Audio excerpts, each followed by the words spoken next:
여기서 기다려. 삼촌이 표 사올게. 어두운 시골 간이역에 10살 쌍둥이 남매가 남겨졌습니다. 삼촌은 돌아오지 않았죠. 동생은 아무것도 모른 채 손을 흔들었어요. 하지만 오빠 민준이는 달랐습니다. 이날이 올 거라는 걸 이미 알고 있었죠. 삼촌 차가 멀어지는 순간 민준이가 신발에서 무언가를 꺼내며 말했습니다. 삼촌, 이제 시작이야. 민준의 입꼬리가 천천히 올라갔어요. 삼촌은 몰랐습니다. 그날이 자기 인생 최악의 날이 될 거라는 걸. 10살 아이가 대체 무슨 짓을 한 걸까요? 이야기 시작 전 구독과 좋아요 눌러주시면 큰 힘이 됩니다. 어디에서 듣고 계신지도 댓글로 남겨주시면 반갑게 인사드리겠습니다. 12월의 해는 유난히 빨리 졌습니다. 저녁 6시 50분, 시골 간이역 앞은 이미 어스름이 내려앉아 있었어요. 하루의 기차가 세 대밖에 서지 않는 작은 역이었죠. 녹슨 철제 벤치 위로 낙엽이 수북이 쌓여 있었어요. 마지막 기차는 7시에 이미 떠난 뒤였습니다. 매표소 창문은 금이 가 있었고 그 틈새로 차가운 바람이 새어 들어왔어요. 역 앞 좁은 도로에 흰색 SUV 한 대가 멈춰섰죠. 차 문이 열리고 10살짜리 쌍둥이 남매가 내렸습니다. 오빠 민준이 먼저 발을 디뎠고 여동생 민서가 뒤따랐죠.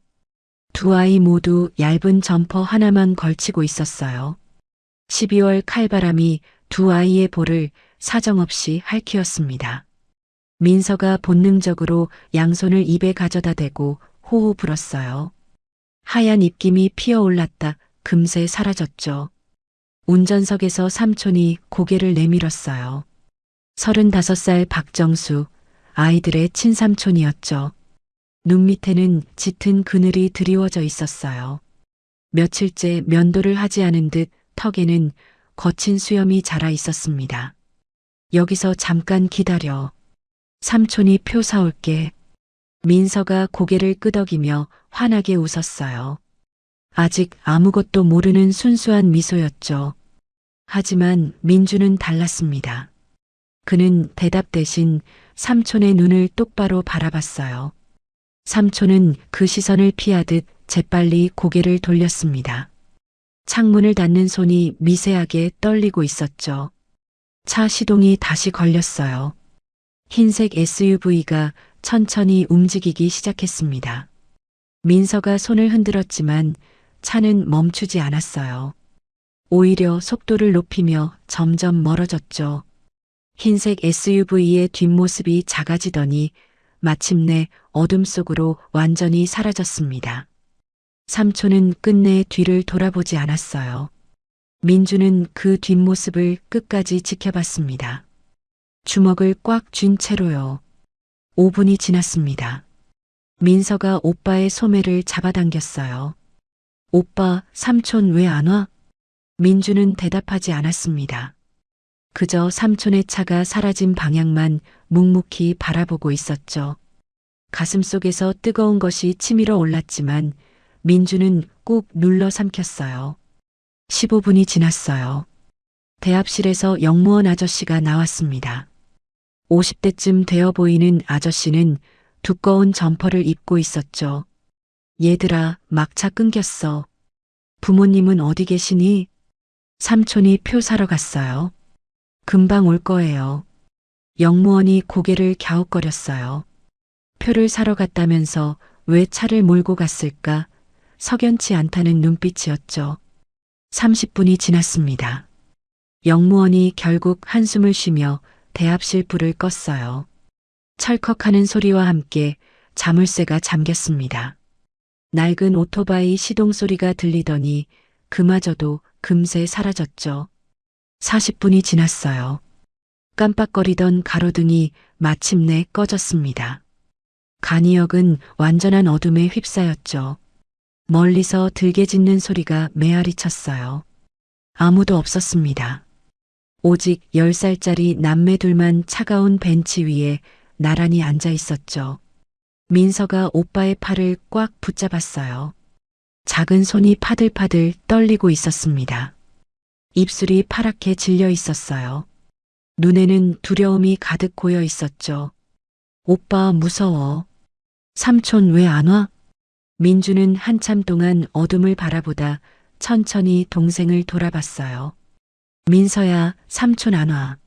왜 안 와? 처음부터 올 생각이 없었어. 민서의 얼굴이 하얗게 질렸습니다. 무슨 뜻인지 이해하지 못하면서도 본능적으로 무서움을 느낀 거죠. 민준이 천천히 쪼그려 앉더니 낡은 운동화를 벗기 시작했어요. 깔창을 들어 올리자 그 밑에서 작은 물건 2개가 모습을 드러냈습니다. 검은색 USB 하나와 엄지손가락만 한 녹음기 하나였죠. 그게 뭐야? 아빠가 녹음기 남긴 거야. 오빠가 3개월 동안 다 녹음했어.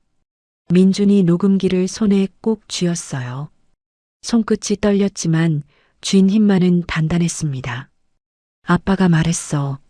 정말 위험할 때만 꺼내라고. 민준이 재생 버튼을 눌렀어요. 잠시 지직거리는 소리가 나더니 익숙한 목소리가 흘러나왔습니다. 삼촌의 목소리였죠. 하지만 평소와는 전혀 달랐어요. 차갑고 낯설고 마치 다른 사람 같은 목소리였습니다. 보험금 챙기고 애들은 정리해야지. 외갓집에서 찾기 전에. 민서의 얼굴이 굳어졌어요. 눈동자가 커지더니 입술이 파르르 떨리기 시작했습니다. 오빠, 이게 무슨 소리야? 민주는 대답 대신 녹음을 계속 틀었습니다. 형수가 남긴 보험금만 3억이야. 애들만 치우면 다 내 거라고. 민서의 눈에 눈물이 고였어요.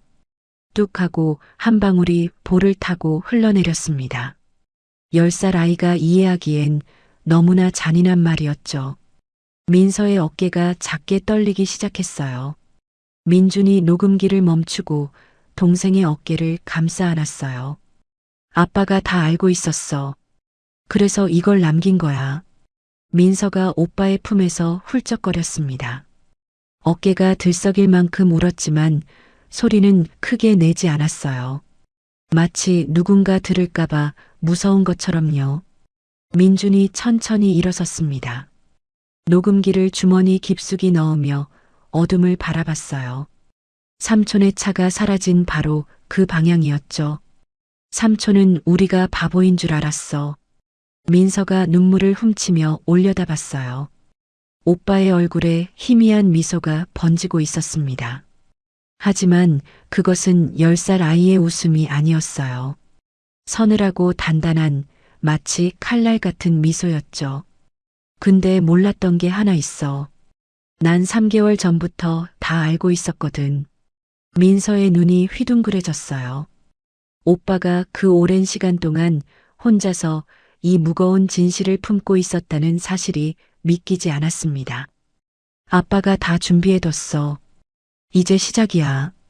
찬바람이 불어왔어요.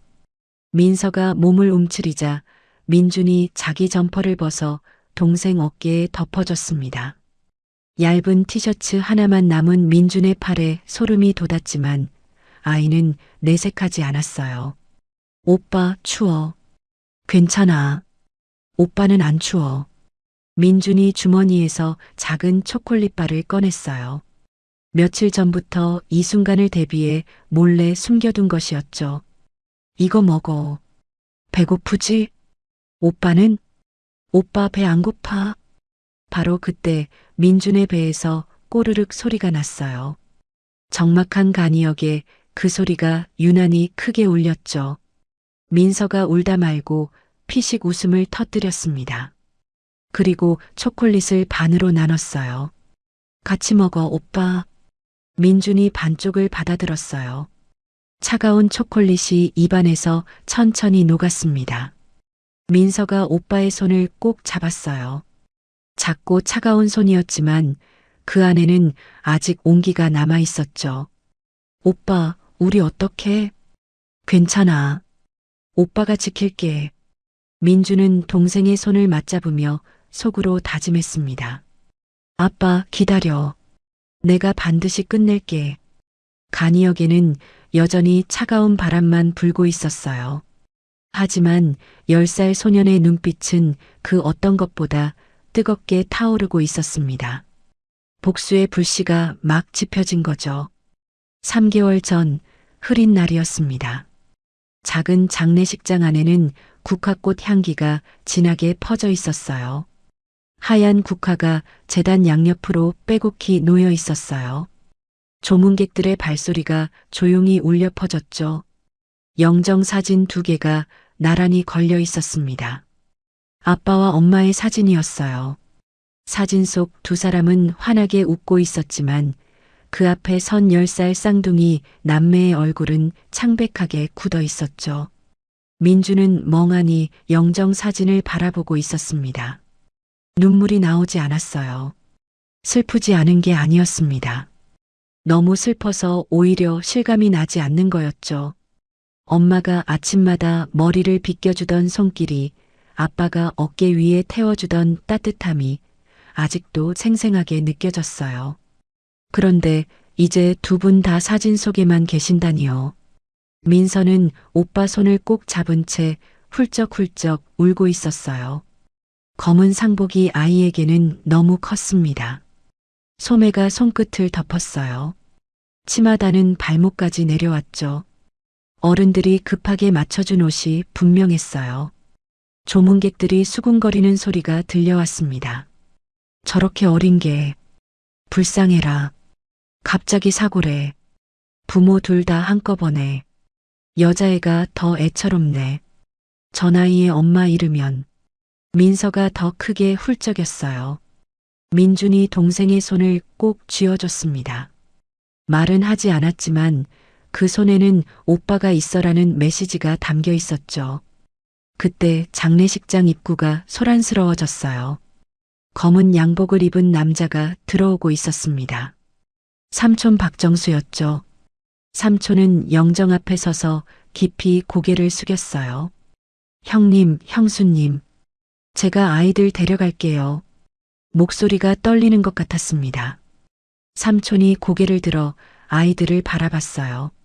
눈가가 붉어져 있었죠. 삼촌은 민서에게 다가가 머리를 쓰다듬었습니다. 우리 민서, 울지 마. 삼촌이 키울게. 민준에게도 손을 내밀었어요. 민준아, 삼촌이 있으니까 걱정 마. 조문객들이 고개를 끄덕였습니다. 동생이라도 있어서 다행이다. 그래도 피부치가 키우는 게 낫지. 민주는 삼촌의 손을 잡으며 속으로 생각했어요. 따뜻하다. 삼촌이 있어서 다행이야. 그때는 진짜로 그렇게 믿었습니다. 그런데 장례식장 구석에 낯선 사람이 서 있었어요. 하얀 머리에 검은 코트를 입은 노인이었죠. 옷차림이 고급스러웠어요. 허리가 꼿꼿했습니다. 노인은 영정 사진을 바라보며 조용히 눈물을 흘리고 있었어요. 수진아, 내 딸. 작은 중얼거림이 민준의 귀에 희미하게 들렸습니다. 수진? 처음 듣는 이름이었어요. 민준이 고개를 돌려 노인을 바라봤죠. 노인이 아이들에게 다가오려 했습니다. 하지만 삼촌이 가로막았어요. 실례지만 누구시죠? 노인이 멈칫했습니다. 아무것도 아닙니다. 노인이 돌아서는 순간 손에서 무언가가 떨어졌어요. 작은 명함이었죠. 민준이 재빨리 주워들었습니다. 할머니, 이거요. 노인은 이미 멀어지며 작은 목소리로 말했어요. 가지고 있어. 민준이 명함을 들여다봤습니다. KJ그룹 강순옥 회장이라고 적혀 있었어요. 무슨 뜻인지 몰랐지만 민준은 그 명함을 주머니에 넣었습니다. 왠지 버리면 안 될 것 같았거든요. 장례식이 끝났습니다. 민준과 민서는 삼촌의 차에 탔어요. 낡은 중고차였죠. 차 안에는 담배 냄새가 진동했습니다. 민서가 코를 찡그렸어요. 조수석에 여자가 앉아 있었습니다. 삼촌의 여자친구 미연이었죠. 미연이 뒤를 돌아보며 아이들을 훑어봤어요. 눈빛이 차가웠습니다. 이 애들 꼭 데려가야 해? 삼촌이 작은 목소리로 말했어요. 조용히 해. 미연이 민서를 보며 혀를 찼습니다. 여자인 손이 많이 가잖아. 귀찮아 죽겠네. 민서가 움츠러들었어요.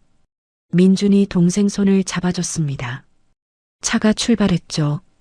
민서는 차멀미로 얼굴이 창백해졌어요. 삼촌이 백미러로 보며 짜증스럽게 말했습니다. 토할 거면 창문 열어. 민주는 동생을 안아주며 속으로 생각했어요. 이상하다. 삼촌이 원래 이랬나? 하지만 부모님을 잃은 충격의 생각이 흐려져 있었습니다. 며칠 후 삼촌 집에서 민주는 결정적인 것을 듣게 됐어요. 그날 밤 미연이 술에 취해 찾아왔습니다. 민준과 민서는 방 구석에 앉아 있었죠. 미연은 아이들이 있는 줄도 모르고 큰 소리로 떠들기 시작했어요. 얘들 언제 보내? 밥 차려주기 귀찮아 죽겠어. 삼촌이 손을 저었습니다. 쉿, 조용히 해. 미연이 코웃음을 쳤어요. 뭘 조용히 해, 어차피 쟤들 멍청하잖아. 못 알아들어. 민주는 멍한 표정을 유지했습니다. 하지만 귀는 쫑긋 세우고 있었죠. 삼촌이 낮은 목소리로 말했어요. 다음 달 보험금 나오면 끝이야. 진짜? 그 돈 얼마래? 3억? 애들만 치우면 다 내 거야. 민준의 심장이 쿵 하고 내려앉았습니다. 하지만 겉으로는 여전히 멍한 표정을 유지했어요.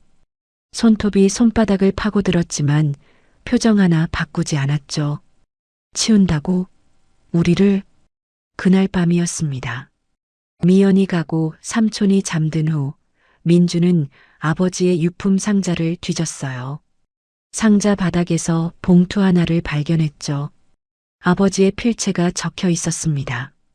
민준아, 민서야에게. 민준이 떨리는 손으로 편지를 펼쳤어요. 우리 민준아, 민서야. 아빠가 혹시 모를 일 때문에 이 편지를 써둔다. 아빠가 이상한 낌새를 느꼈어. 삼촌이 자꾸 우리 집에 와서 이상한 질문을 해.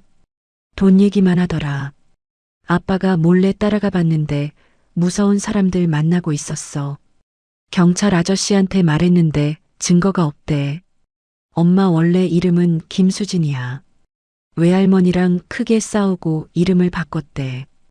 아빠가 시간이 없을 것 같아서 일단 이것만 남겨둘게. 민준의 손이 떨렸습니다. 민준아, 내 운동화 깔창 밑에 녹음기랑 USB 숨겨뒀어. 위험할 때만 꺼내. 그리고 외할머니 찾아가렴. KJ그룹 강순옥 회장님이야. 아빠가 명함 넣어뒀어. 마지막 줄이 눈에 들어왔어요. 우리 민준이 민서, 아빠 엄마는 항상 너희 편이야. 사랑한다. 민준의 눈에서 눈물이 뚝뚝 떨어졌습니다. 옆에서 민서가 새근새근 자고 있었어요. 민준은 편지를 가슴에 꼭 안았습니다. 아빠가 다 알고 있었구나. 우릴 지키려고 준비해둔 거야.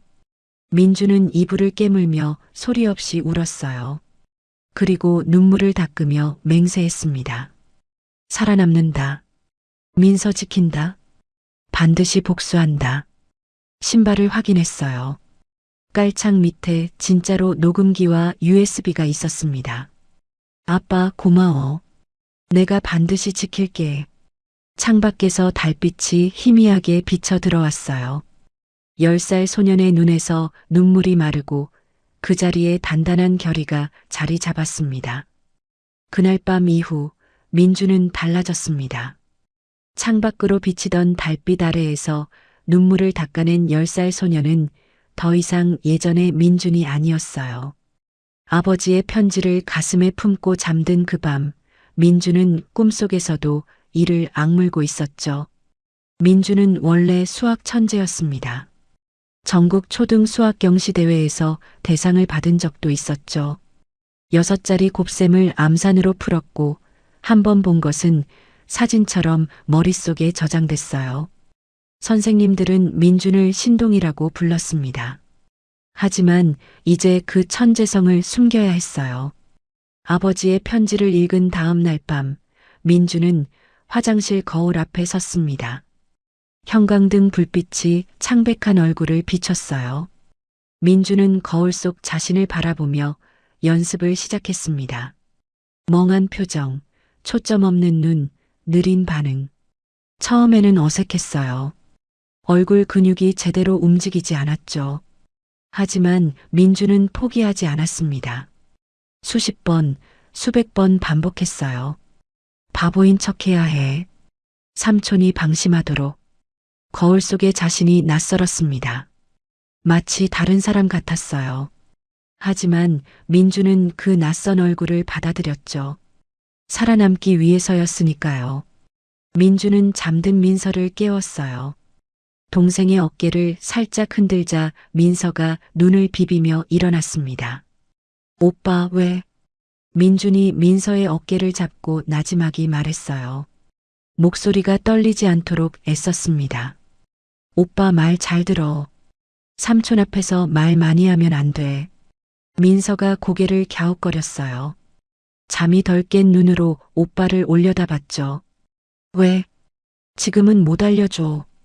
나중에 다 말해줄게. 민서는 오빠의 진지한 눈빛을 보았습니다. 그 안에 담긴 간절함을 느꼈어요. 그래서 더 묻지 않고 고개를 끄덕였죠. 오빠 믿어.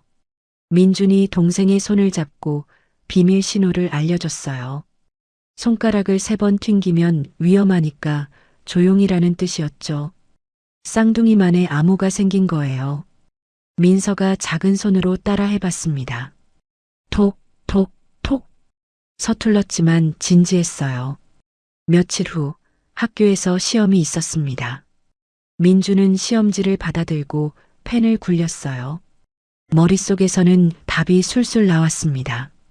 1번 문제, 답은 24. 2번 문제, 답은 156. 손이 근질거렸어요. 하지만 민주는 펜을 움직이지 않았습니다. 백지 그대로 시험지를 제출했어요. 0점이었죠. 선생님이 깜짝 놀라 민준을 불렀습니다. 교실 앞으로 나가면서 민준은 일부러 발을 질질 끌었어요. 민준아, 괜찮니? 뭐가 문제야?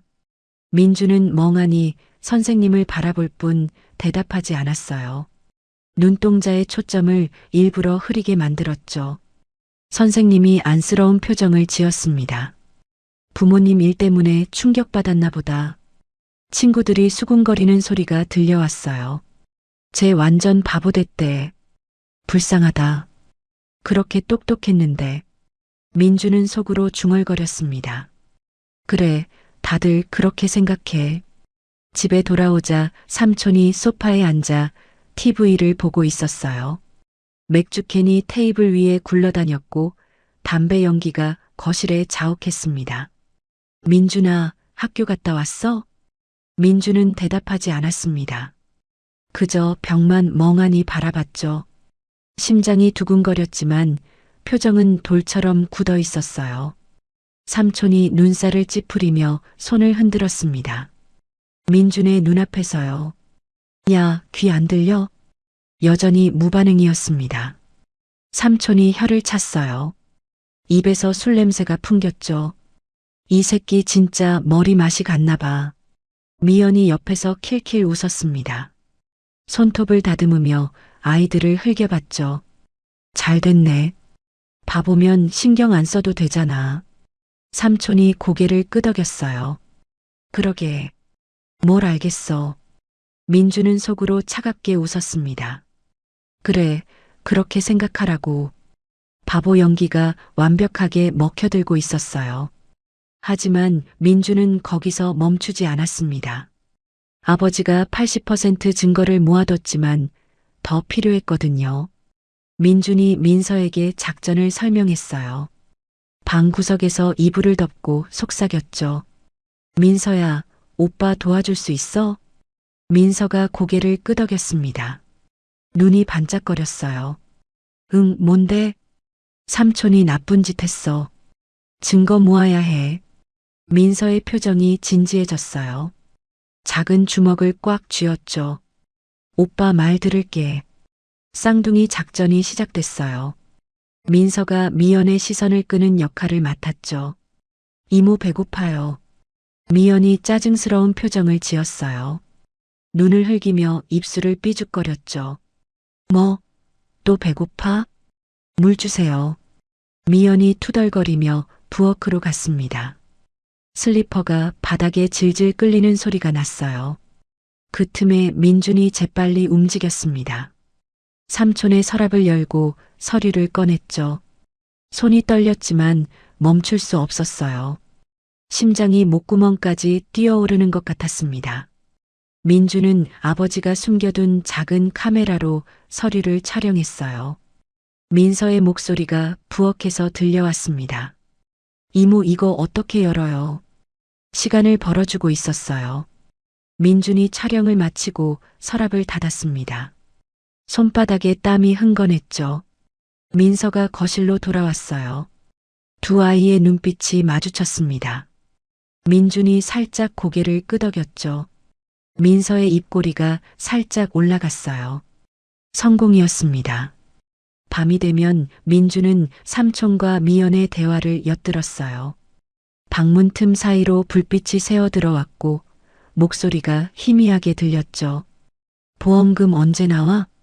다음 달에. 아파트는? 인감 도장만 찾으면 팔 수 있어. 애들은? 때 되면 보내버려. 민주는 아버지의 녹음기로 모든 것을 녹음했어요. 증거가 하나씩 쌓여갔죠. 하지만 위험한 순간도 있었습니다. 어느 날 새벽 민주는 삼촌의 서재에서 서류를 찾다가 실수로 서랍을 3개 닫았어요. 끽. 작은 소리였지만 적막한 새벽에는 크게 울렸습니다. 민준의 온몸이 얼어붙었어요. 삼촌 방에서 인기척이 났죠. 뭐야? 민준의 심장이 멈추는 것 같았습니다. 손끝이 차갑게 식었어요. 순간적으로 판단했죠. 그 자리에 쪼그려 앉아 멍한 표정을 지었습니다. 입에서 침을 질질 흘리며 벽만 바라봤어요. 삼촌이 불을 켜고 나왔습니다. 민준을 발견하고 눈살을 찌푸렸죠. 뭐야, 이 새끼가. 삼촌이 민준 앞에서 손을 흔들었어요. 민준은 꿈쩍도 하지 않았습니다. 숨소리마저 죽였죠. 온몸에 근육이 굳어 있었어요. 진짜 몽유병인가? 쥐새끼만도 못하네. 삼촌이 발로 민준을 툭 차고 다시 방으로 들어갔습니다. 문이 닫히는 소리가 들렸어요. 민준은 한참 동안 움직이지 못했습니다. 심장이 미친 듯이 뛰었어요. 입술을 깨물며 안도의 한숨을 내쉬었죠. 휴, 살았다. 방으로 돌아오니 민서가 눈을 뜨고 있었어요. 걱정스러운 눈빛이었죠. 오빠 괜찮아? 응, 괜찮아. 민준이 동생 옆에 누웠습니다. 천장을 바라보며 속으로 다짐했어요. 조금만 더 버티자. 반드시 빠져나갈 거야. 창밖에서 달빛이 희미하게 비쳐 들어왔습니다. 10살 소녀는 이를 악물고 있었어요. 바보인 척 연기하는 것이 얼마나 힘든지 아무도 몰랐죠. 하지만 민주는 포기하지 않았습니다. 아버지가 남긴 말이 머릿속을 맴돌았어요. 막히면 옆으로 빠지면 된다. 민주는 눈을 감았습니다. 내일도 모레도 바보 연기는 계속될 거예요. 진짜 복수의 날이 올 때까지요. 바보 연기를 시작한 지 2달이 지났습니다. 민주는 매일 밤 천장을 바라보며 아버지를 떠올렸어요. 그러던 어느 새벽 민주는 눈을 떴습니다. 창밖은 아직 어두웠고 민서는 옆에서 새근새근 자고 있었죠. 차가운 공기가 코끝을 스쳤어요. 민준이 살금살금 일어났습니다. 발끝으로 조심스럽게 부엌으로 향했어요. 마루가 삐걱거릴까봐 숨을 죽였죠. 냉장고를 열자 차가운 공기가 얼굴을 스쳤습니다. 희미한 불빛에 달걀 2개와 밥이 눈에 들어왔어요. 엄마가 가르쳐준 계란말이. 민주는 프라이팬을 올렸습니다. 달걀을 깨뜨리는 손이 떨렸어요. 노른자가 터지고 껍데기 조각이 들어갔죠. 젓가락으로 힘겹게 건져냈습니다. 불 조절이 서툴러서 계란말이가 반쯤 탔어요. 기름이 튀어서 손등에 빨간 자국이 생겼지만 민주는 포기하지 않았습니다. 정성껏 접어서 접시에 담았죠. 밥을 퍼담고 방 구석에 작은 상을 차렸어요. 종이에 아빠 엄마라고 적어서 양쪽에 세워뒀습니다. 서툰 글씨였지만 마음을 담았죠. 민서가 눈을 비비며 다가왔어요. 잠이 덜 깬 얼굴이었습니다. 오빠 뭐해? 민준이 상을 가리키며 대답했어요. 아빠 엄마한테 밥 차려드리려고. 민서의 눈이 커졌습니다. 상 위에 놓인 계란말이와 밥그릇을 바라봤죠. 아빠 엄마 없는데 하늘에서 보고 계실 거야. 우리가 밥 차린 거. 민서가 고개를 끄덕이며 옆에 앉았어요. 남매가 나란히 두 손을 모았습니다. 작은 손이 떨리고 있었죠. 아빠, 엄마 밥 차렸어요. 맛있게 드세요. 민서의 눈에 눈물이 고였어요. 입술이 파르르 떨렸습니다. 엄마 보고 싶어. 민준이 동생의 손을 꼭 잡아줬습니다. 따뜻한 온기가 전해졌어요. 오빠도. 바로 그때 문이 벌컥 열렸어요. 삼촌이 서 있었습니다. 눈이 충혈되어 있었고 술 냄새가 진하게 풍겼죠. 러닝셔츠 차림에 머리는 헝클어져 있었어요. 이게 뭐야? 삼촌이 상을 내려다봤습니다. 눈빛이 차가웠어요. 민준이 조심스럽게 대답했습니다. 아빠 엄마한테. 삼촌의 표정이 굳어졌어요. 그리고 다음 순간 삼촌의 발이 상을 걷어찼습니다. 탁! 계란말이가 담긴 그릇이 바닥에 쏟아졌어요. 밥그릇이 뒹굴었습니다. 밥알이 사방으로 튀었죠. 민서가 깜짝 놀라 뒤로 물러났어요. 삼촌이 코웃음을 쳤습니다. 웃기지도 않네. 이런 거 할 시간에 집안일이나 해. 미연이 뒤에서 코를 막으며 말했어요. 인상을 찌푸린 채로요. 뭐야, 냄새나게. 빨리 치워. 삼촌과 미연이 나가버렸습니다. 문이 쾅 닫혔어요. 발소리가 멀어지고 다시 정막이 찾아왔죠. 민서가 바닥을 바라봤습니다. 삼촌의 신발 밑에 밟힌 계란말이가 보였어요. 민준이 새벽부터 정성껏 만든 것이었죠. 누렇게 으깨져 있었습니다. 오빠가 만든 건데. 민서가 울음을 터뜨렸어요. 어깨가 들썩였습니다. 민주는 가만히 바라봤어요. 주먹을 꽉 쥐었습니다. 손톱이 손바닥을 파고들었지만 표정은 바꾸지 않았죠. 이를 악물었어요. 민준이 민서를 안아줬습니다. 괜찮아. 다음에 또 해드리면 돼. 속으로는 다른 생각을 했습니다. 기억해둘게. 이것까지 전부. 남매는 바닥에 앉아 쏟아진 음식을 수습했어요. 민서가 울면서 물었습니다. 오빠, 버려야 해? 민준이 깨끗한 부분을 골라냈어요. 이건 괜찮아. 작은 그릇에 담아서 다시 상에 올렸습니다. 두 아이가 다시 손을 모았어요. 아빠, 엄마 조금밖에 못 올려서 미안해요. 며칠 후 상황은 더 나빠졌습니다. 미연이 삼촌에게 말했어요. 얘들 눈에 거슬려. 저 방에 있게 해. 삼촌이 고개를 끄덕였습니다. 그래, 볼 때마다 짜증나. 남매는 창문 없는 작은 방으로 옮겨졌어요. 곰팡이 냄새가 났고 벽지는 군데군데 뜯겨 있었습니다. 이불 하나와 베개 2개뿐이었죠. 문이 닫히고 바깥에서 자물쇠 소리가 났습니다. 찰칵. 민서가 오빠의 팔을 붙잡았어요. 손이 차가웠습니다.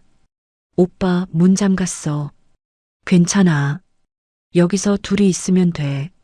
식사 시간이 되면 문이 열리고 찬밥 그릇 2개가 밀려 들어왔어요. 반찬도 없었습니다. 민주는 민서에게 자기 밥을 조금씩 덜어줬어요. 밤이면 몰래 부엌에 빠져나가 빵을 훔쳐왔죠. 어느 날 현관문이 쿵쿵 울렸습니다. 험상궂은 남자 2명이 들어왔어요. 어깨가 떡 벌어지고 눈빛이 사나웠죠. 삼촌이 벌벌 떨며 말했습니다. 사장님, 다음 주면 돈이 생겨요. 남자가 방을 둘러보다 남매를 발견했어요. 저 애들은 뭐야? 삼촌이 재빨리 대답했습니다. 목소리가 떨렸어요. 아, 신경 쓰지 마세요. 곧 정리될 거예요. 민준의 등골이 서늘해졌습니다. 정리? 소름이 돋았어요. 손끝이 차갑게 식었죠. 남자들이 나가며 말했어요. 일주일이야. 명심해. 6이 이틀 전 밤이었습니다. 민주는 잠을 자지 못하고 있었어요. 그때 삼촌의 통화 소리가 들려왔습니다. 민준이 귀를 쫑긋 세웠어요. 심장이 두근거렸죠. 전화기 너머로 미연의 목소리가 새어나왔어요. 일요일이면 되는 거지? 삼촌이 낮게 대답했습니다. 응, 그 간이역에 내려놓으면 돼. 막차 끊기고 나면 아무도 없어. 실종 신고하고 1~2달 지나면 끝이야. 민주는 녹음기를 꺼냈습니다. 마지막 증거를 저장했어요. 드디어 왔다. 아빠, 준비 끝났어. 민주는 옆에서 자고 있는 민서를 바라봤습니다. 새근새근 자는 동생의 얼굴이 달빛에 비쳤어요. 그리고 속으로 다짐했습니다. 반드시 살아남는다. 민서를 지킨다. 창밖에서 차가운 바람 소리가 들려왔습니다. 폭풍 전야의 고요함이었죠. 민주는 주머니에서 명함을 꺼냈어요. 장례식장에서 주운 명함이었습니다. KJ그룹 강순옥 회장. 아버지 편지에 적혀 있던 바로 그 이름이었죠. 외할머니, 정말 계신 걸까? 민주는 명함을 가슴에 품었습니다. 그리고 눈을 감았어요. 그 시각, 서울에서는 누군가가 같은 하늘을 바라보고 있었습니다. 서울 도심 한복판이었어요. 초고층 빌딩이 하늘을 찌르고 있었습니다. KJ그룹 본사였어요. 꼭대기층 회장실에서 70대 여성이 창밖을 바라보고 있었죠. 강순옥 회장이었습니다. 하얀 머리카락이 단정하게 빗겨져 있었어요. 얼굴에는 깊은 주름이 패여 있었습니다. 하지만 눈빛만은 여전히 날카로웠죠. 수십 년간 재벌 그룹을 이끌어온 사람의 눈빛이었습니다. 책상 위에 사진 한 장이 놓여 있었어요. 젊은 여자와 아기가 함께 찍은 사진이었죠. 강순옥이 사진을 바라보며 나지막이 중얼거렸습니다. 수진아. 낮에 강순옥은 냉철한 재벌 회장이었어요. 회의 때면 카리스마가 넘쳤죠. 실적 떨어지면 책임져.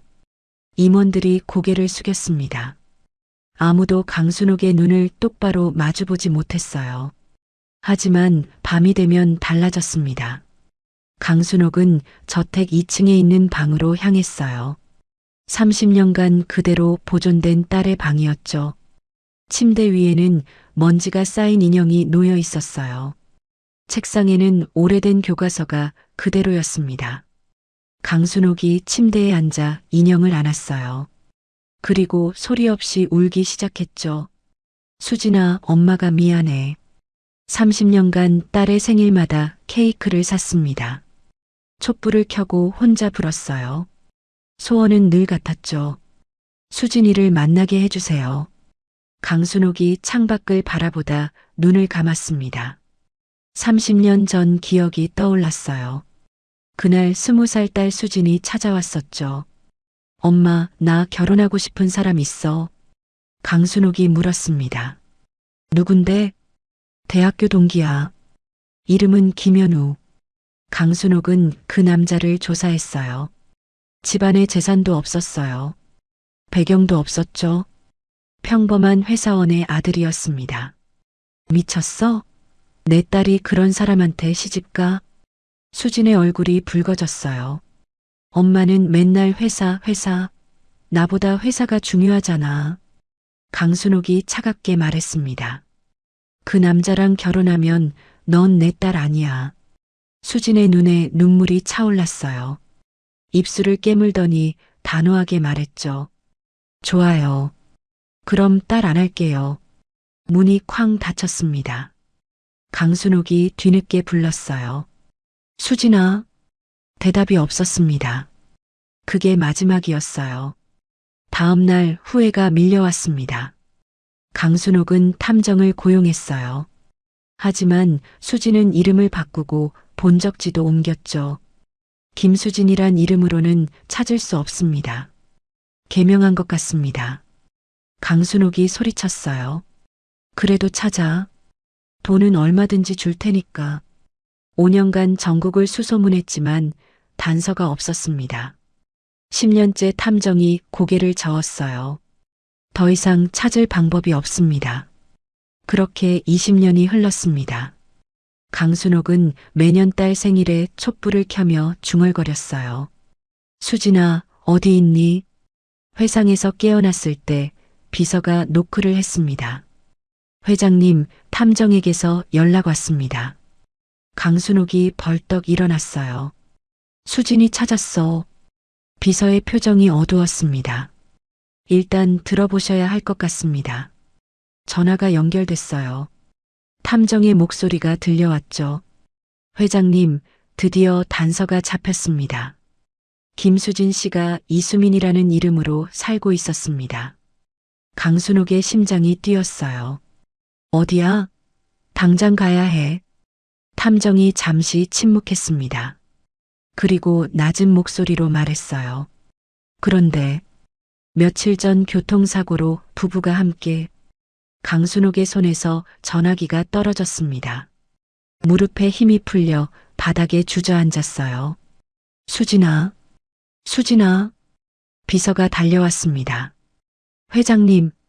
강순옥이 바닥에서 오열했어요.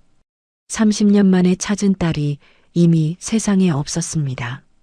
내가 죽였어. 내 자존심이 딸을 죽였어. 며칠 후 강순옥이 정신을 차렸습니다. 탐정한테 다시 연락해. 수진이 유족이 있는지 확인해. 조사 결과가 왔어요. 10살 쌍둥이 남매가 있습니다. 민준, 민서. 강순옥의 눈이 커졌습니다. 손주가 있어? 현재 삼촌 박정수에게 맡겨졌습니다. 박정수 신원은 도박빚 5억, 사기 전과 이범입니다. 강순옥의 얼굴이 굳어졌어요. 그런 인간한테 내 손주들이. 당장 데려와. 비서가 난감한 표정을 지었습니다. 법적으로는 박정수가 친권자입니다. 바로 데려올 수 없습니다. 강순옥이 책상을 내리쳤어요. 방법을 찾아. 강순옥은 특수팀장 김태호를 불렀습니다. 40대 남자로 전직 형사였죠. 날카로운 눈빛이 인상적이었어요. 태호야, 네가 맡아라. 손주들 지켜봐. 증거 모아. 법적으로 완벽하게. 김태호가 고개를 숙였습니다. 알겠습니다. 제가 반드시 데려오겠습니다.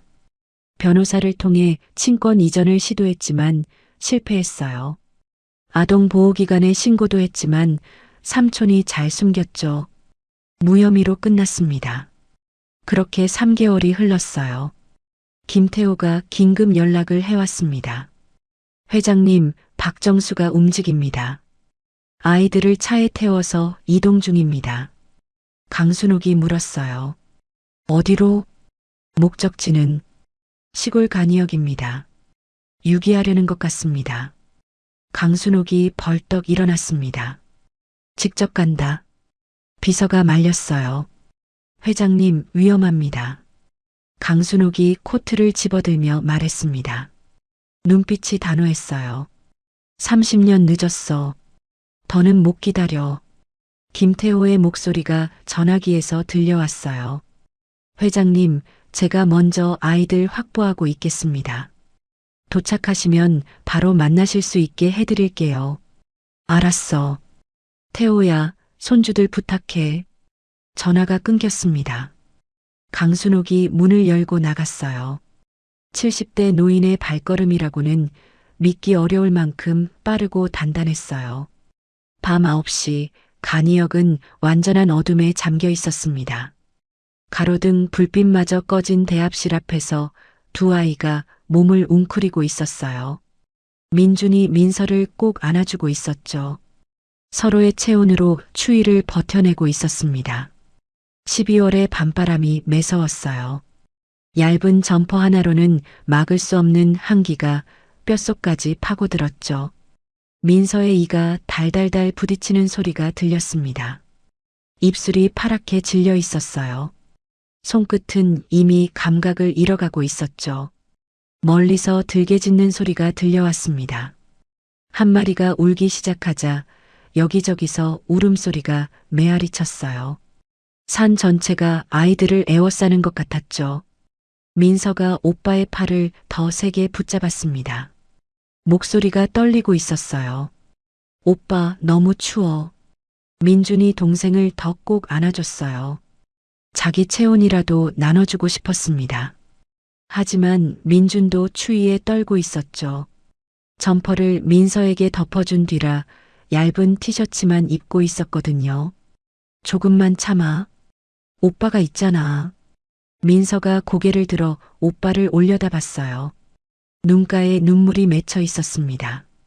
오빠, 이제 어떡해? 민주는 잠시 생각했어요. 동생에게 뭐라고 말해줘야 할지 고민이 됐습니다. 하지만 거짓말은 하고 싶지 않았죠. 민주는 최대한 담담한 목소리로 대답했어요. 괜찮아. 오빠가 다 준비해뒀어. 아까 그 녹음. 삼촌이 진짜 나쁜 사람이야? 민준이 고개를 끄덕였습니다. 민서의 얼굴이 일그러졌어요. 응. 처음부터 우리 돈만 노린 거야. 민서의 입술이 파르르 떨렸습니다. 다음 질문이 목구멍까지 올라왔지만 차마 꺼내지 못하는 것 같았어요. 민주는 그 마음을 알았습니다. 동생이 무엇을 묻고 싶어 하는지. 그럼 아빠 엄마도? 민서의 목소리가 가늘게 떨렸어요. 민주는 잠시 침묵했습니다. 그리고 동생의 머리를 쓸어주며 대답했죠. 아빠가 다 알고 있었어. 그래서 우릴 지키려고 준비해둔 거야. 민서의 눈에서 눈물이 흘러내렸어요. 아빠. 민준이 동생의 등을 토닥였습니다. 작은 어깨가 들썩이고 있었죠. 울지 마. 오빠가 지킬게. 바로 그때 대합실 구석에서 인기척이 났습니다.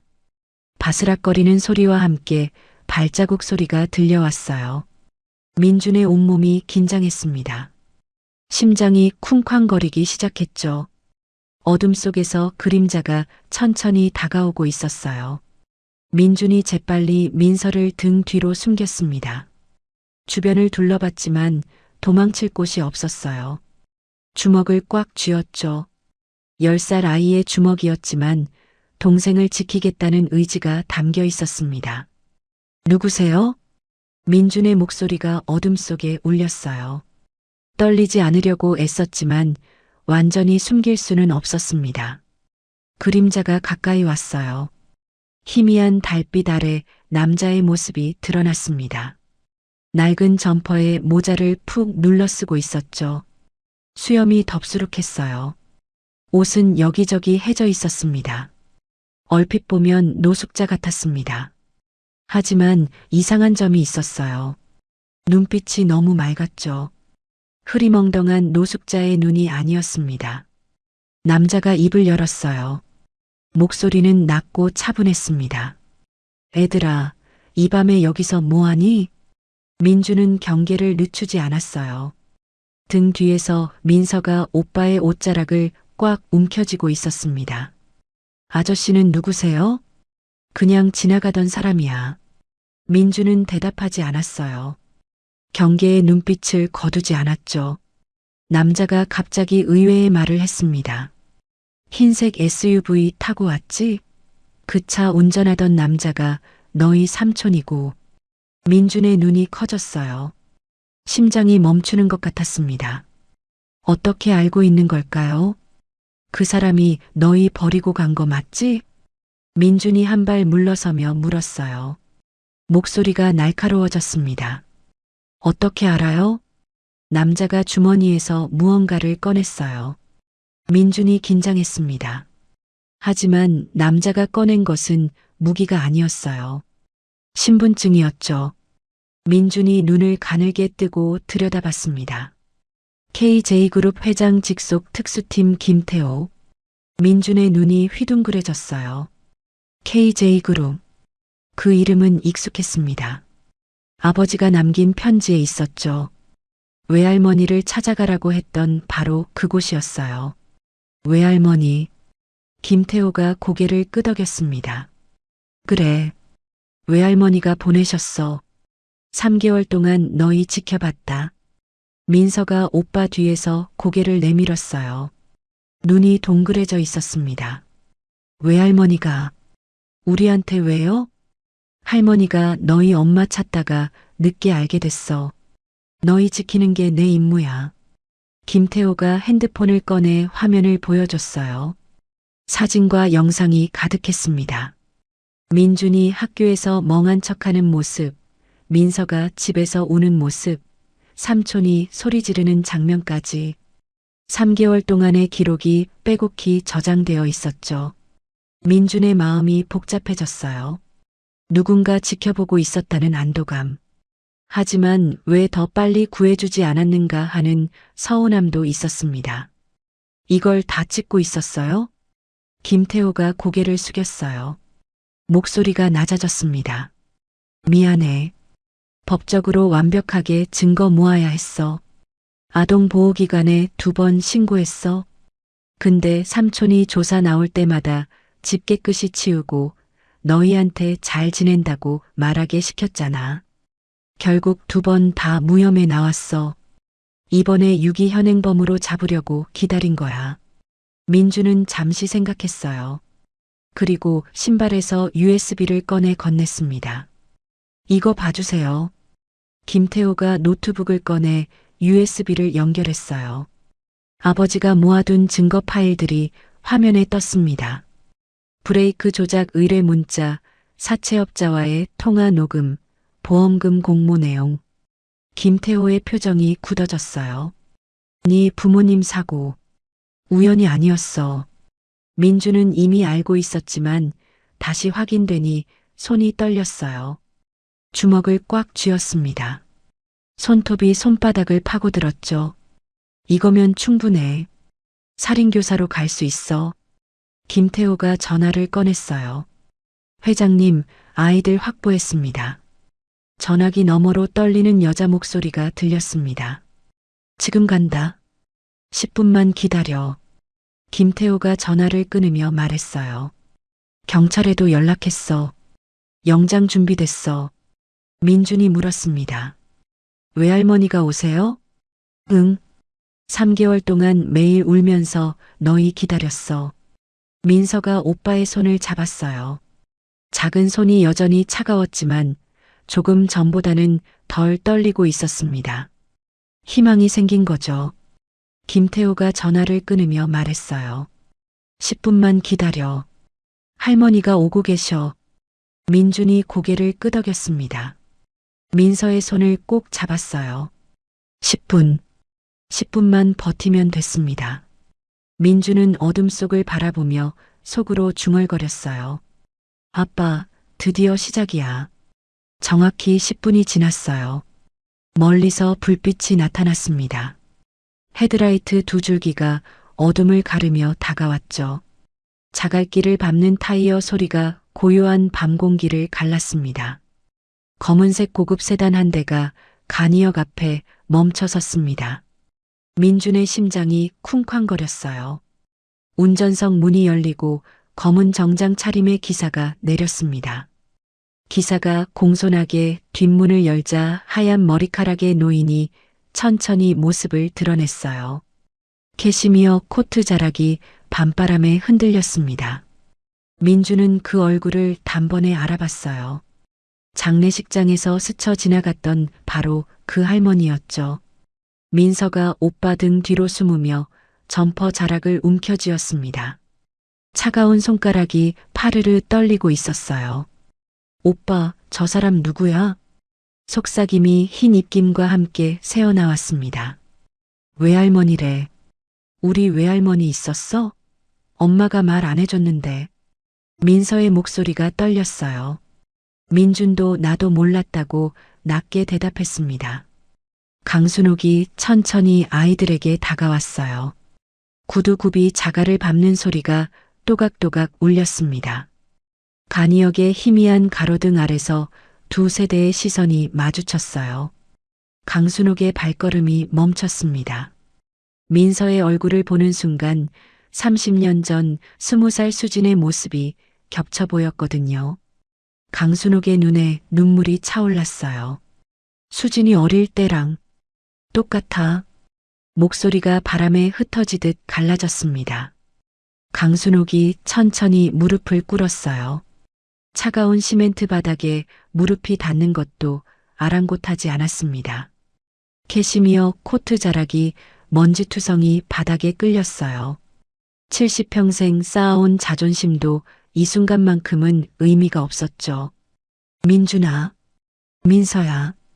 강순옥의 입술이 파르르 떨렸습니다.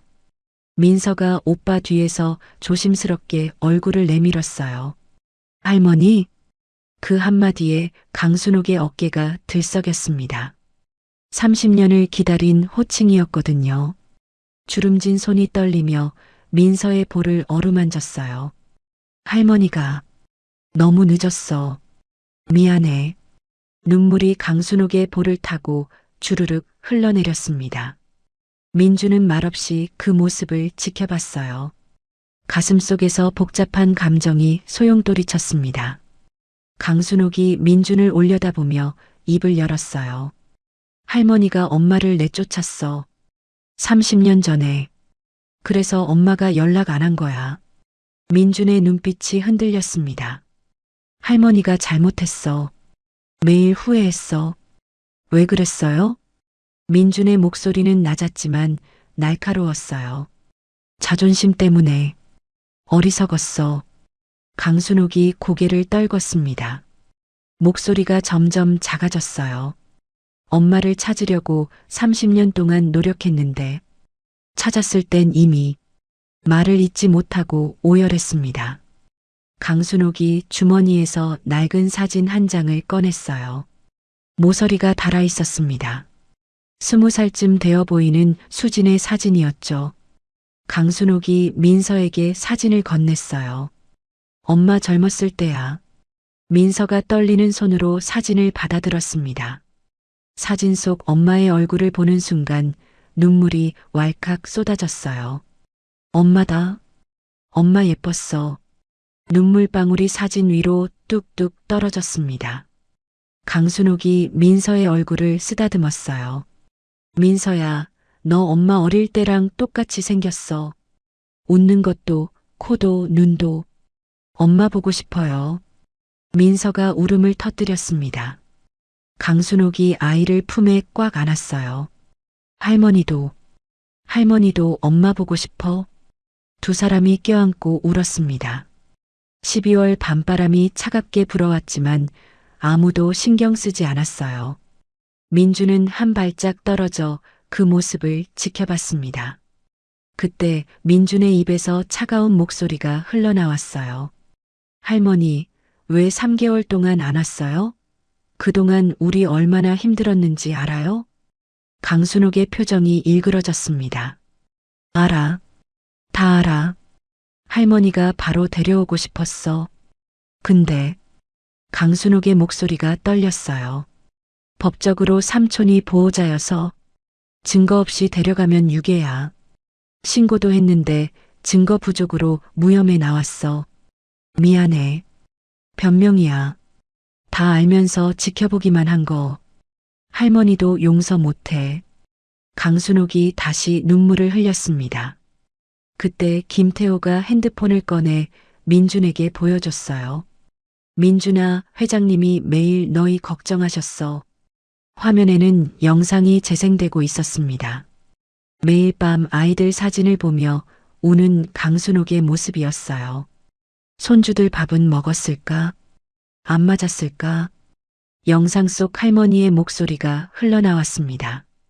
민준의 굳었던 눈빛이 조금 흔들렸어요. 진짜 걱정하셨어요? 하루도 안 빠지고 잠도 못 주무셨어. 민서가 먼저 움직였습니다. 할머니에게 다가가 품에 안겼어요. 할머니, 엄마 보고 싶어요. 강순옥이 민서를 꽉 안았습니다. 할머니도 엄마 보고 싶어? 민주는 그 모습을 한참 지켜봤어요. 아빠가 남긴 편지 속 당부가 떠올랐습니다. 민준이 천천히 다가갔어요. 강순옥이 간절한 눈으로 민준을 올려다봤습니다. 민준이 낮게 할머니라고 불렀어요.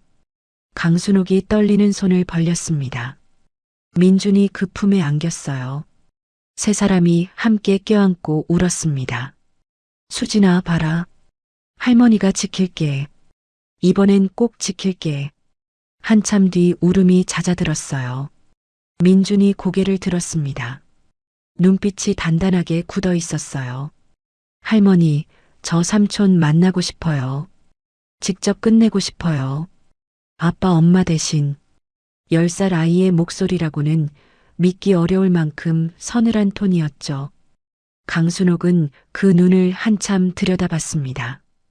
천천히 고개를 끄덕였어요. 그래, 데려다 줄게. 김태호가 다가왔습니다. 경찰 영장 준비 완료됐습니다. 삼촌 현재 위치 파악됐어요. 강순옥이 자리에서 일어섰어요. 오늘은 할머니 집에서 자자. 내일 아침에 찾아가자. 세 사람이 검은 세단에 올라탔습니다. 차가 어둠 속을 달려 할머니 집으로 향했어요. 길고 긴 밤이 끝나가고 있었습니다. 다음 날 아침이었어요. 삼촌 집 거실에는 검은 쓰레기 봉투가 여러 개 늘어서 있었습니다. 삼촌과 미연이 아이들 방을 정리하고 있었죠. 민서의 토끼 인형, 민준의 책들이 봉투 안으로 거칠게 던져지고 있었어요. 마치 쓰레기를 버리듯 아무렇게나요.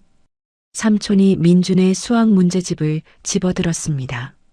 전국대회에서 상 받았을 때 아빠가 사준 문제집이었죠. 삼촌의 입꼬리가 비틀어졌어요. 피식 비웃음이 새어나왔습니다. 이런 쓸데없는 것들. 어차피 죽을 애들이 공부는 무슨. 미연이 낄낄거리며 맞장구 쳤어요. 빨간 매니큐어를 바른 손가락이 민서의 옷가지를 봉투에 쑤셔 넣고 있었죠. 그러니까요. 드디어 끝났네. 시원하다. 삼촌이 맥주캔을 따며 소파에 털썩 앉았습니다. 거품이 넘쳐 손등에 흘렀지만 신경도 쓰지 않았어요. 거실에는 맥주 냄새와 담배 연기가 뒤섞여 텁텁하게 퍼져 있었죠. 짐짝 치우니까 살 것 같아. 이제 보험금만 나오면 돼. 미연이 삼촌 옆에 찰싹 붙어 앉았어요. 둘이 맥주잔을 부딪히며 킬킬거렸습니다. 바로 그때 초인종이 울렸죠. 딩동. 날카로운 소리가 거실에 울려 퍼졌습니다. 삼촌이 귀찮다는 듯 일어섰어요. 뭐야, 택배? 삼촌이 대수롭지 않게 현관문을 열었습니다. 문 앞에 서 있는 사람들을 보는 순간 삼촌의 얼굴이 하얗게 질렸어요. 손에 들고 있던 맥주캔이 바닥에 떨어졌죠. 맥주가 현관 바닥에 쏟아졌지만 삼촌은 눈도 깜빡이지 못했습니다. 경찰 2명이 서 있었어요. 그리고 그 뒤에 민준과 민서. 어젯밤 간이역에 버리고 온 아이들이 멀쩡히 서 있었죠. 아이들 뒤로 캐시미어 코트를 입은 강순옥이 차가운 눈빛으로 삼촌을 내려다보고 있었습니다. 삼촌의 손에는 아직 민서의 토끼 인형이 들려 있었어요. 너희들. 삼촌이 뒷걸음질 쳤습니다. 다리가 후들거려서 제대로 서 있지도 못했어요. 안쪽에서 미연의 비명이 터져 나왔죠. 찢어지는 듯한 목소리였습니다. 어떻게 죽은 줄 알았는데. 민준이 한 발씩 천천히 현관 안으로 들어섰어요. 운동화 바닥이 바닥에 쏟아진 맥주를 밟았습니다. 민서도 오빠 옆에 나란히 섰죠. 10살 쌍둥이의 눈빛이 서늘하게 빛났어요. 어젯밤 간이역에서 떨던 아이들의 모습은 어디에도 없었습니다. 민서의 시선이 삼촌 손에 들린 인형에 멈췄어요. 엄마가 5살 생일에 사준 토끼 인형이었죠. 귀 한쪽이 닳아서 털이 빠져 있었습니다. 엄마가 돌아가신 뒤로 매일 밤 안고 잤던 인형이었어요. 민서의 눈에 눈물이 차올랐죠. 가슴이 찢어지는 것 같았습니다. 그거 엄마가 사준 거야. 민서의 목소리가 가늘게 떨렸어요. 삼촌이 움찔했습니다. 왜 버려요? 그거 내 거잖아요. 삼촌의 손도 덩달아 덜덜 떨리기 시작했어요. 인형이 바닥에 툭 떨어졌죠. 토끼 인형이 맥주 웅덩이 위에 나뒹굴었습니다. 민준이 삼촌을 똑바로 바라봤어요. 눈빛이 얼음장처럼 차가웠죠. 3개월 동안 바보인 척 숨죽이며 살았던 분노가 그 눈 속에 담겨 있었습니다. 삼촌, 이 말 기억나요? 민준이 삼촌의 목소리를 흉내냈어요. 소름 끼칠 정도로 똑같은 억양이었죠. 보험금 챙기고 애들은 처리해야지. 삼촌의 얼굴이 흙빛으로 변했습니다. 입술이 파르르 떨렸어요. 말문이 막힌 듯 입만 벌렸다 닫았다를 반복했죠. 다 들었어요. 처음부터 끝까지. 민준의 목소리는 담담했지만 그 안에 담긴 분노는 칼날처럼 날카로웠어요. 바보인 척한 거예요. 삼촌이 미연 이모랑 술 마시면서 떠들 때, 창고에 가둬놓고 굶길 때 다 들었어요. 다 녹음했어요. 형사가 한 발 앞으로 나섰습니다. 검은 정장 차림에 무표정한 얼굴이었죠. 녹음 파일 확보했습니다. USB에 담긴 증거도 전부요. 삼촌의 무릎에서 힘이 빠졌어요. 벽에 등을 기댄 채 천천히 주저앉았습니다. 온몸에서 힘이 빠져나가는 게 눈에 보였죠. 미연이 상황을 파악하고 발악하기 시작했어요. 눈이 뒤집힌 것처럼 흰자위가 드러났습니다. 나 아니야. 다 이 사람이 시킨 거야. 미연이 삼촌을 손가락으로 가리켰어요. 빨간 매니큐어가 번들거렸죠. 얼굴이 흉측하게 일그러져 있었습니다. 뭐, 네가 먼저 애들 치우면 돈 생긴다고 했잖아. 삼촌이 벌떡 일어나 소리쳤어요. 목에 핏줄이 섰습니다. 거짓말. 다 내 계획이었어. 두 사람이 서로 물어뜯기 시작했어요. 추악한 본색이 적나라하게 드러났죠. 어젯밤까지 킬킬대며 아이들을 버린 공범이 이제는 서로에게 죄를 뒤집어 씌우고 있었습니다. 민주는 그 모습을 차갑게 지켜봤어요. 역겨웠죠. 그때 민서가 움직였습니다.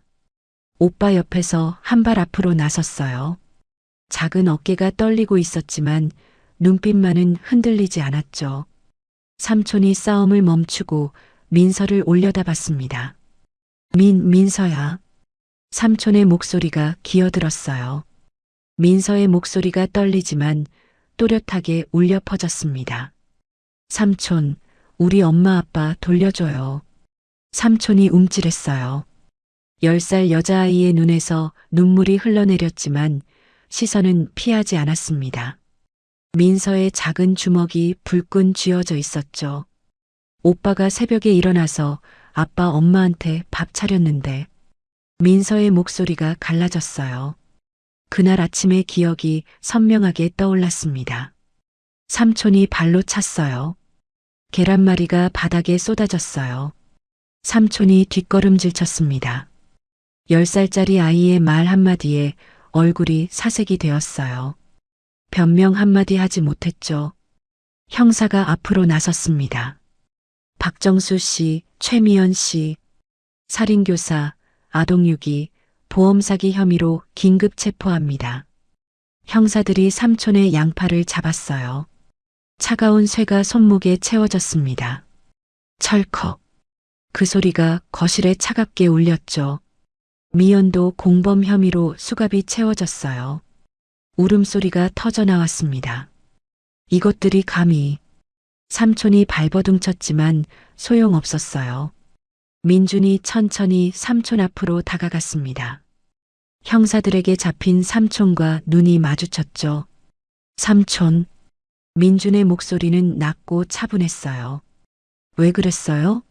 아빠가 삼촌 동생인데, 같은 피인데, 왜 그랬어요?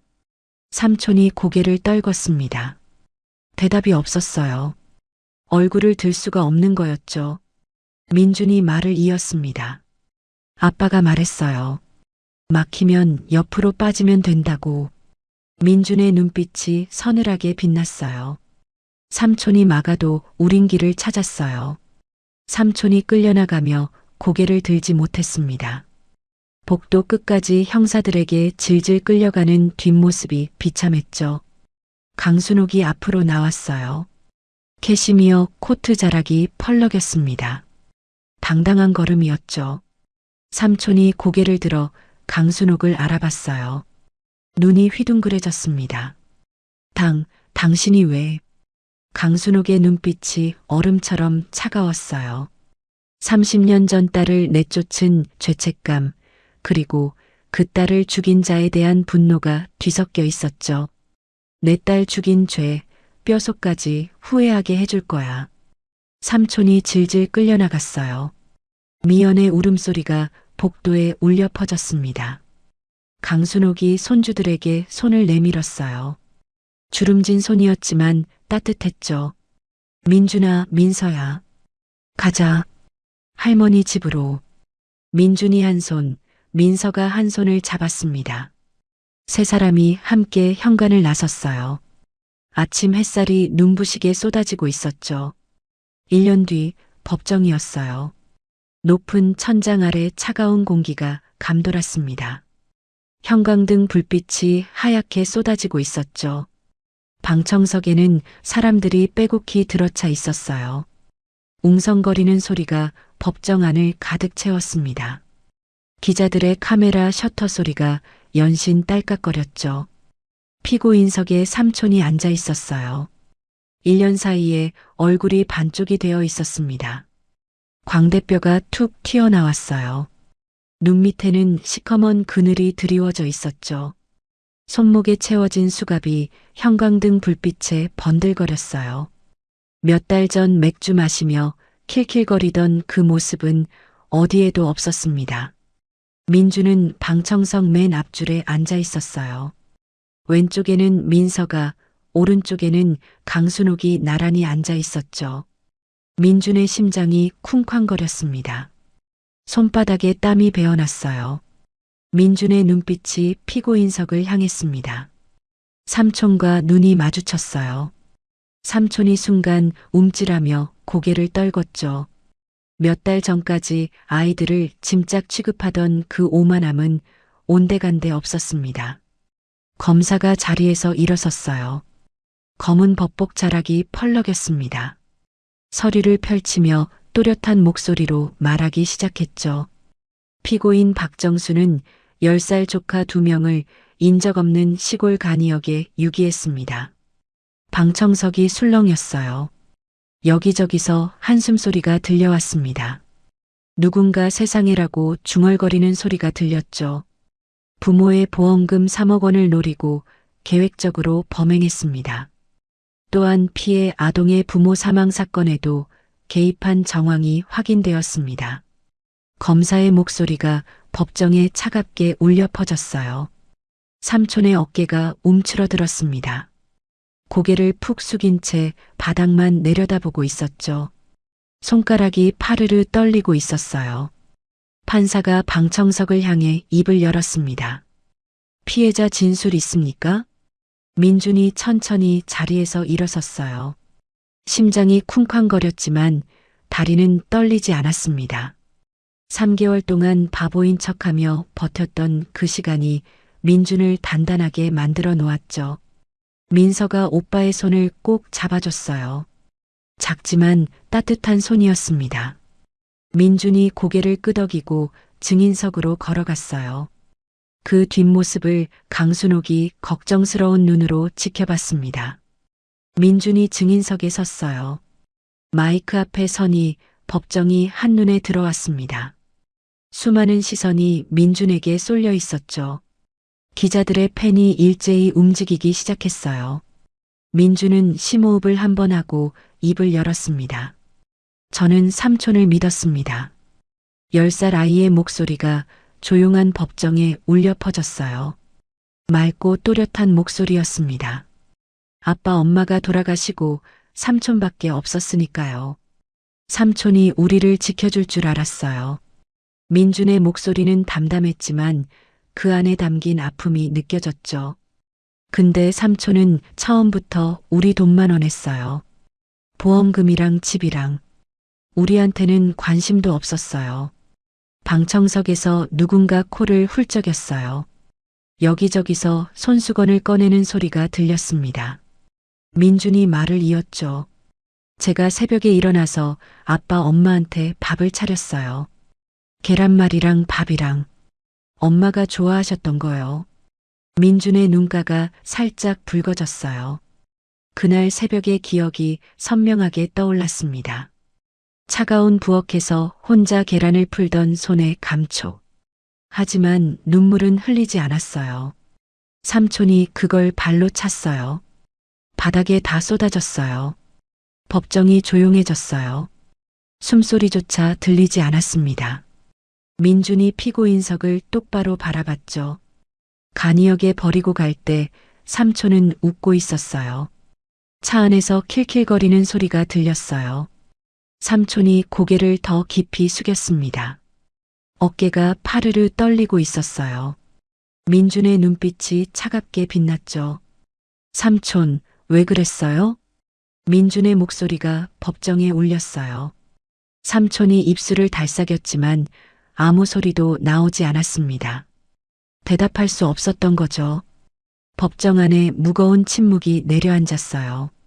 다음으로 담임 선생님이 증인석에 섰습니다. 40대 중반의 여자 선생님이었어요. 손에 든 손수건을 연신 쥐었다 폈다 하고 있었죠. 얼굴이 창백했습니다. 저는 민서팔에서 멍을 봤습니다. 선생님의 목소리가 떨렸어요. 손수건을 쥔 손가락이 하얗게 질려 있었죠. 민준이 눈빛도 이상했어요. 도와달라는 눈빛이었어요. 그때 신고했어야 했는데. 선생님이 눈물을 글썽였습니다. 목소리가 점점 갈라졌어요. 증거가 없어서, 확신이 없어서 그냥 넘어갔어요. 제가 그때 움직였으면 아이들이 덜 힘들었을 텐데. 선생님이 손수건으로 눈물을 닦았어요. 어깨가 들썩거렸습니다. 민준이 증인석을 향해 고개를 숙여 인사했어요. 원망이 아니라 감사의 표현이었죠. 선생님이 더 크게 울음을 터뜨렸습니다. 마침내 판결의 시간이 왔어요. 판사가 서류를 정리하며 입을 열었습니다. 법정 안이 긴장감으로 팽팽해졌죠. 모두가 숨을 죽였어요. 피고인 박정수. 판사의 목소리가 엄숙하게 울렸습니다.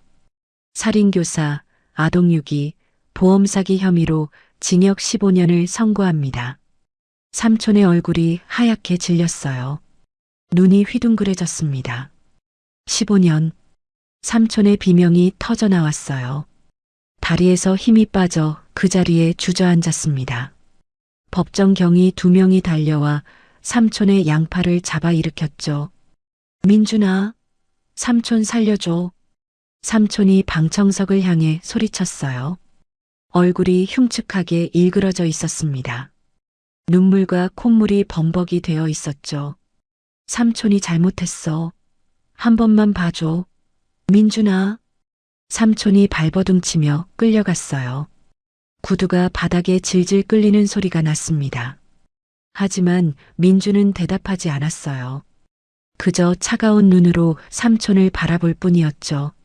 3개월 동안 바보인 척 숨죽이며 살았던 분노, 새벽에 차린 밥상을 발로 걷어차이던 수모, 그 모든 기억이 민준이 눈 속에 담겨 있었습니다. 미연도 공범 혐의로 징역 5년을 선고받았어요.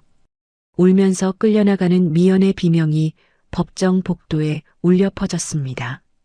나 아니야. 나는 시킨 대로 했을 뿐이라고.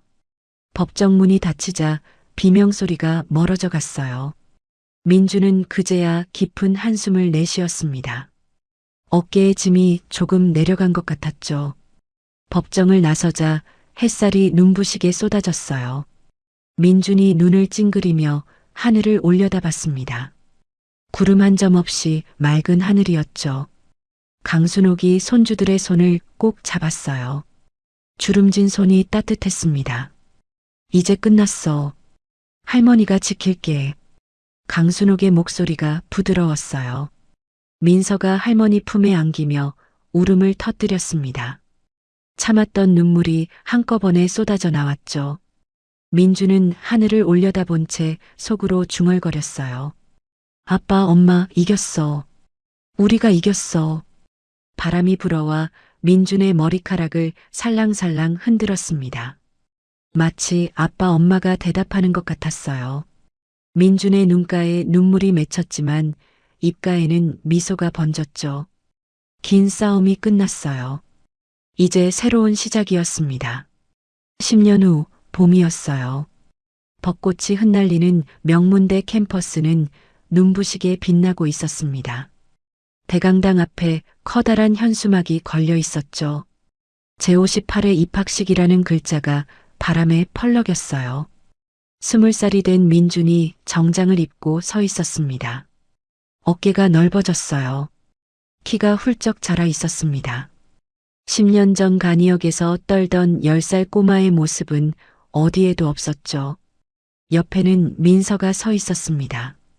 간호대 신입생이 된 민서도 어느새 어른이 되어 있었어요. 뒤쪽에는 휠체어에 앉은 강순옥이 있었습니다. 80대가 된 할머니는 머리카락이 하얗게 새었지만 눈빛만은 여전히 또렷했어요. 김태호가 휠체어를 밀고 있었죠.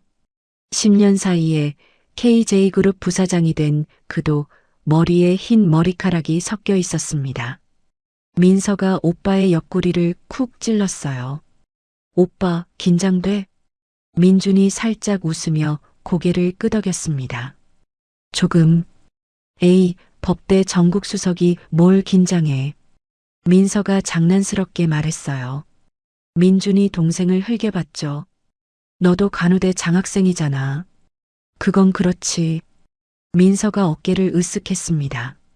10년 전이나 지금이나 티격태격하는 모습은 똑같았어요. 강순옥이 뒤에서 그 모습을 보며 미소 지었습니다. 저것들. 할머니의 목소리에 따뜻함이 묻어났어요. 입학식이 시작되었습니다. 신입생 대표 연설 순서가 왔어요. 민준이 연단으로 걸어 올라갔습니다. 마이크 앞에 서니 수백 명의 신입생, 학부모, 교수들이 눈에 들어왔어요. 뒤쪽에 할머니와 민서, 김태호가 보였죠. 민준이 깊은 숨을 한 번 쉬고 입을 열었습니다. 안녕하세요. 신입생 대표 김민준입니다. 또렷한 목소리가 강당에 울려 퍼졌어요. 민준이 잠시 멈추고 객석을 바라봤습니다. 10년 전 저는 시골 간이역에 버려진 10살 아이였습니다. 객석이 술렁였어요. 사람들이 웅성거리기 시작했죠. 부모님을 잃고 믿었던 어른에게 버림받았습니다. 12월 밤 기차도 끊기고 아무도 없는 간이역에서 여동생 손을 잡고 밤새 떨었습니다. 민서의 눈에 눈물이 고였어요. 그날 밤의 기억이 생생하게 떠올랐죠. 그때 정말 막막했습니다. 앞이 안 보였습니다. 민준이 잠시 말을 멈추고 객석 뒤쪽을 바라봤어요. 할머니와 눈이 마주쳤습니다. 하지만 포기하지 않았습니다. 아버지가 돌아가시기 전에 편지를 남기셨거든요. 거기에 이런 말씀이 있었습니다. 민준의 목소리가 강당 전체에 울렸어요. 막히면 옆으로 빠지면 된다. 객석이 조용해졌습니다. 숨소리조차 들리지 않았어요. 처음엔 무슨 뜻인지 몰랐습니다. 근데 10년을 살아보니까 알겠더라고요. 인생에 막힌 길은 없습니다. 앞이 막히면 옆으로, 옆도 막히면 돌아서, 돌아서도 안 되면 기다리면 됩니다. 포기만 하지 않으면 길은 반드시 열립니다. 민서가 울음을 터뜨렸어요. 강순옥도 손수건으로 눈물을 닦고 있었죠. 저는 검사가 되려고 합니다. 저처럼 버려진 아이들, 힘없는 아이들을 지키는 검사가 되고 싶습니다. 감사합니다. 박수가 터져 나왔어요. 여기저기서 기립박수가 일어났습니다. 강순옥이 박수를 치며 눈물을 흘렸어요. 김태호가 옆에서 휴지를 건넸죠. 회장님, 우리 민준이가 이렇게 컸어. 강순옥의 목소리가 떨렸습니다. 10년간 키워온 날들이 주마등처럼 스쳐 지나갔어요. 수진아, 봐라. 할머니가 잘 키웠지? 연단에서 내려온 민준이 가족에게 달려갔습니다. 할머니 앞에 무릎을 꿇었어요. 할머니, 고마워요. 강순옥이 민준의 얼굴을 두 손으로 감쌌습니다. 주름진 손이 떨리고 있었어요. 네가 고맙지. 할머니 살린 건 너희야. 민서가 달려와서 끼어들었어요. 나도 껴. 세 사람이 함께 포옹했습니다. 주변 사람들이 미소 지으며 지켜봤어요. 입학식이 끝나고 가족들은 산으로 향했습니다. 산 중턱에 나란히 있는 부모님의 묘소 앞에 섰어요. 민준이 꽃다발을 내려놓고 무릎을 꿇었습니다. 아빠, 엄마 왔어요. 저 법대 수석으로 들어갔어요. 약속 지켰죠? 검사되면 제일 먼저 올게요. 민서도 옆에 무릎을 꿇었어요. 엄마, 나는 간호사 될 거야. 아픈 사람 고칠 거야. 강순옥이 천천히 휠체어에서 일어났습니다. 김태호가 부축했지만 할머니는 손을 저었어요. 묘비 앞에 무릎을 꿇으며 입을 열었습니다. 수진아, 애들 잘 컸지? 엄마가 미안해. 이제야 지켜줘서. 하늘에서 봐라. 바람이 불어왔어요. 벚꽃잎이 묘비 위로 흩날렸습니다. 마치 부모님이 대답하는 것 같았죠. 산에서 내려오는 길이었어요. 벚꽃이 만개한 길을 걸었습니다. 민서가 앞서가며 손을 뻗어 벚꽃잎을 받으려 했어요. 민준이 뒤에서 그 모습을 바라봤습니다. 강순옥이 민준 옆에 섰어요. 휠체어 대신 민준의 팔을 잡고 천천히 걸었죠. 민준아, 고마워. 할머니한테 와줘서. 민준이 할머니를 바라봤습니다. 저도 감사해요. 저희 안 버려줘서. 당연한 건데 뭘. 당연한 거 아니에요. 삼촌은 버렸잖아요. 강순옥이 말을 잃었어요. 민준이 조용히 말을 이었습니다. 할머니는 안 버렸어요. 3개월 동안 기다려줬잖아요. 그것만으로도 감사해요. 강순옥의 눈에 눈물이 고였어요. 민준이 할머니의 손을 꼭 잡아드렸습니다. 할머니, 오래오래 사세요. 그래, 너희 검사 되는 거, 간호사 되는 거 다 볼 때까지 살아야지. 집으로 가는 차 안이었어요. 민서가 민준에게 물었습니다. 오빠, 행복해? 민준이 창밖을 보다가 동생을 돌아봤어요. 응, 행복해. 나도. 강순옥이 웃으며 물었어요. 배고프지?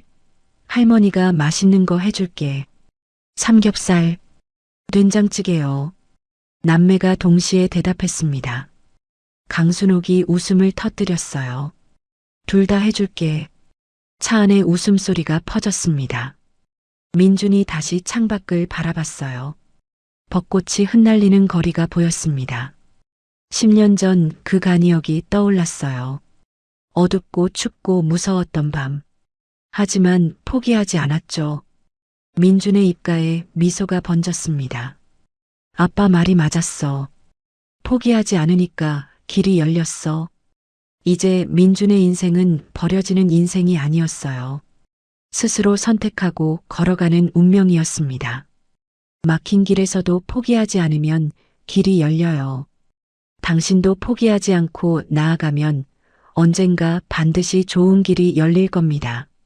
오늘의 이야기가 여러분의 마음에 잔잔한 울림을 주었다면 구독과 좋아요, 그리고 댓글로 응원 부탁드립니다. 끝까지 시청해 주셔서 정말 감사합니다. 오늘도 행복한 하루 보내세요.